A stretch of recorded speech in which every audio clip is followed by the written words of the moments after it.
car news doesn't get much bigger than a new Toyota RAV4. Well, this is a new Toyota RAV4, and not only that, there are multiple new Toyota RAV4s. So the RAV4 was previously available with a variety of different trim levels that brought with them different styles and color schemes and capabilities. That is the case once again, but Toyota has sort of organized them all into new naming conventions: Core, Sport, and Rugged. Let's take a look at them all. This is the Core. Think of it as the sort of traditional RAV4 that breaks down into the LE, XLE, and limited trim levels. Now, everything sort of builds off this, specifically with its sort of Prius-like headlights, as well as this hexagonal pattern that is shared with the revised Corolla Cross. So this new RAV4 actually shares the same platform as the last RAV4, and it has the exact same dimensions for most of the trims as before. And you can really tell inside, because if you look closely, you can almost see the old version's bones. For instance, this hole right here used to be where the climate controls were.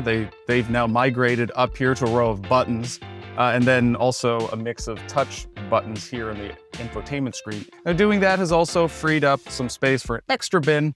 Also on the center console, there is a new tab-style electronic shifter, and this is kind of cool. This opens this way, it opens that way, and it can just be removed entirely and flipped around and goes from a soft surface to a harder one for you to put on something.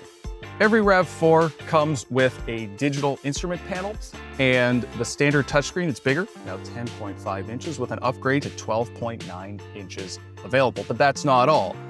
It is running the latest Toyota infotainment system. It'll be the first Toyota to get it. It promises functionality improvements, but what those are, I don't know. The car is not on, and quite frankly, it's probably not ready yet, because this car is not ready. This is just a preview after all. Okay, moving on to the next style. This is the Sport, which includes the carryover SE and XSE and this new GR Sport. Now, besides its special style, it does have unique chassis upgrades from Toyota's Gazoo racing outfit, as well as its own special styling, including this big old spoiler at the rear. And then inside, its highlights include the special ultra suede upholstery with, GR logos. There's once again a plug-in hybrid powertrain available. It too is a next generation system, but it is no longer called the Prime because it is available on a wider array of trim levels: the SE, XSE, Woodland, and it is standard on this GR Sport. Now, it produces 320 horsepower and is estimated to go 50 miles on a charge. So the exterior dimensions are basically the same, and we don't know the interior dimensions, but they're probably going to be at least awfully close. But with one exception I'm pretty sure of is cargo space. This roofline, it's just boxier now, and when it comes to cargo space, boxier is usually better. Now, I would say though that the plug-in hybrid will have the smallest amount of cargo space, because you can kind of see this ramp here. The floor is going to be higher, it's going to reduce cargo space, but it still has a spare tire. There are compact SUVs, hybrid ones, that don't have a spare tire at all, including the Honda CR-V. This is a plug-in hybrid, and it does. And finally, there is Rugged, which for now at least is the Woodland only. Now, unique elements include this matte black finish to its unique grille, which is also on these fender flares. There are all-terrain tires and more functional raised roof rails.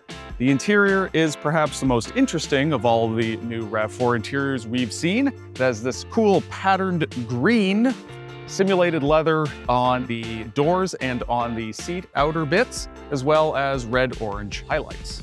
So those are the different RAV4 flavors, but that is not the biggest news. No, every RAV4 is now a hybrid, and is the next generation Toyota hybrid system, which is already impressed in the Camry and in the Prius, expected to be smoother and quieter. Considering that the platform and the dimensions are basically the same, this really isn't the same type of radical change that the last generation RAV4 was.